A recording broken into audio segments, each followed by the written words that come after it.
What's up, everybody? Welcome to another episode of Chris the Connecticut Landlord. It's been a while.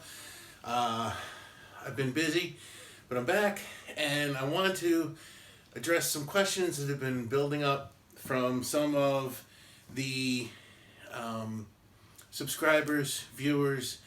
The first question I'm going to answer today is from Lock Lee. Thank you very much for the nice feedback as well as the question. So Locke is in a position which some of you other folks, viewers, might be in. He currently owns a home. He has a single family rental. And like all of us, he'd love to have a multifamily building or a few hundred and not have to work, so on and so forth. That's the dream. The reality takes a lot of homework. So, we're helping you guys with that homework. Straight out of the trenches here. Stuff I've all done. Now, I want you to take a step back in this process here. And it's very simple to forget when you first start out that you need to have a war chest that doesn't get used for deposits. This is money that simply gets pulled out when the you-know-what hits the fan, okay? The best example I can give you is the COVID, okay?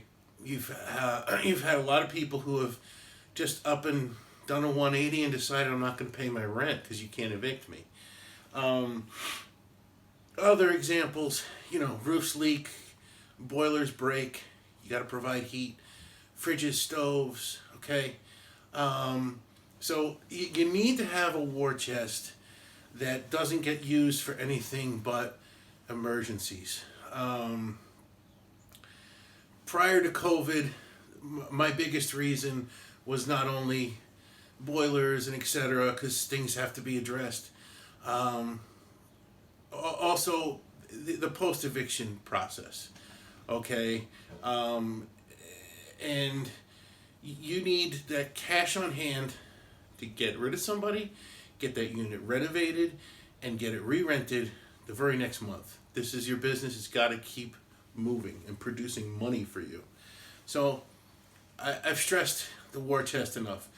Once you have a war chest, and everybody says how much, it's what you're comfortable with. 6 to 12 months worth of mortgage, tax, and insurance payments on your buildings, okay, is a very good idea. So you have your war chest put aside, hopefully. Now you need your 25% deposit for a multifamily building. It's usually 25 to 30% cash that you need to have an owner's stake in the property. After 2008, when everything fell apart, the banks realized that you're a lot less likely to give back a building when you have such a high equity stake. So all the bean counters figured out that this is how we'll get them to work very hard to keep their buildings. And it works. So, your first option, now you're tried and tested landlord, you're ready to do some battle. Your first option to generate some cash for a down payment would be a 401k loan, okay? Now your 401k loan, I'll give you the basics. Again, I'm not a financial advisor, don't claim to be. You can usually take out half of your 401k up to $50,000. And use that money for what you see fit. Okay, however, they're going to take money out of your paycheck every week until you pay it back. And you pay a simple interest on that money as well.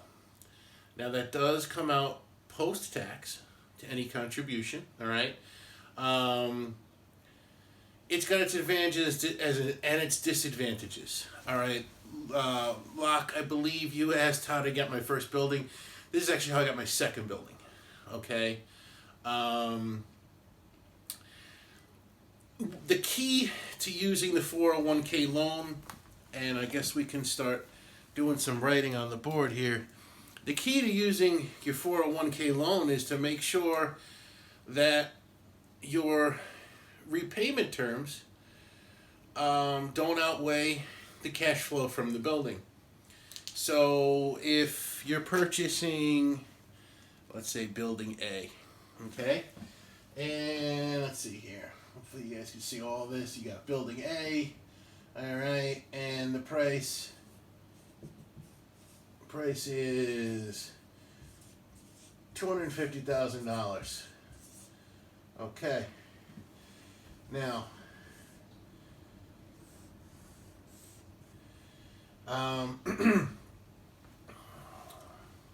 let's say you have 4 units.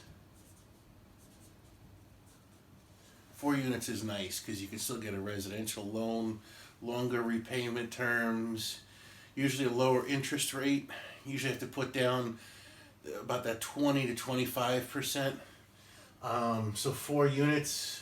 Locke is a nice starting point if you come across something with 4 units. Let's say the total rent roll is, for Locke, let's just do $4,000 a month. Okay, you got 4 units; they're all $1,000. Now, just for argument's sake, let's say your mortgage, taxes, insurance are, let's say 20. I love to beat up numbers and profit margins, just because I'd rather see you guys keep some extra money than fail.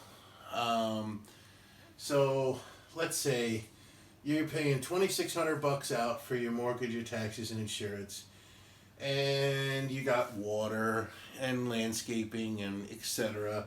And your other overhead is, and let's see here. So 26. These are 14. Let's say water, this, that, 4 units. Let's say we're dealing with $800 a month. Okay. So what are we at? 14 minus 8. You're at another $800 a month, right? Am I right on this? Hold on, I didn't do any of this math ahead of time. Sorry, guys. So yeah, 14 minus 8 is, 14 minus 8 is $600 a month. Okay. So now, if your 401k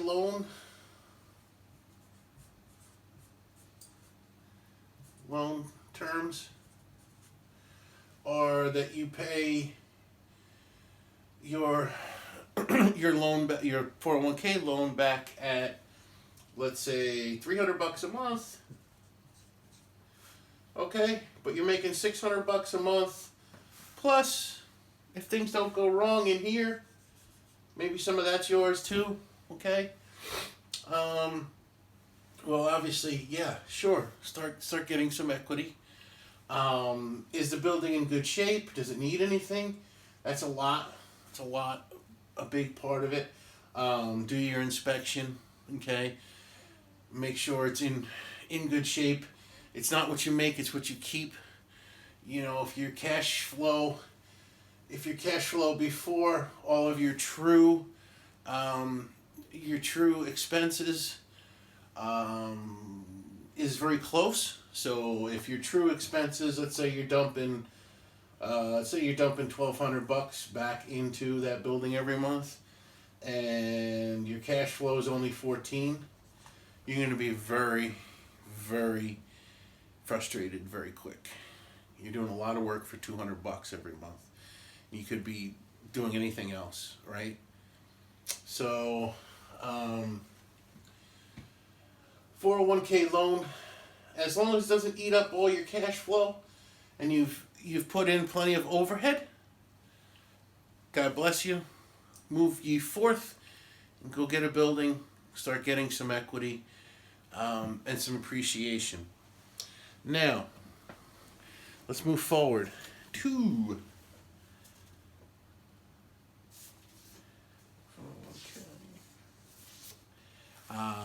the home equity line of credit. Sometimes this is a more attractive option. I have used this before. Okay, your HELOC. In all reality, if your 401k loan repayment's about $300, your HELOC is usually interest only. Okay. It's usually for a longer term. Your 401k loan is generally a 5-year loan. All right. And home equity lines of credit are usually about 10 years fixed. Okay. And then they start adjusting, but no one ever takes it that far. They usually redo it anyway. So, again, your home equity line of credit, let's say that's $150 on the money you needed to borrow, your 25% down payment, 25 to 30%. All right. So you had some cash in the bank. All right. Again, as you can tell, there you go. You're good to go. All right. Take the money out of your home equity line of credit. And there's two ways to repay these loans. And I've done them both. And let me explain to you why I did them both differently. Your home equity line of credit is a rolling line of credit.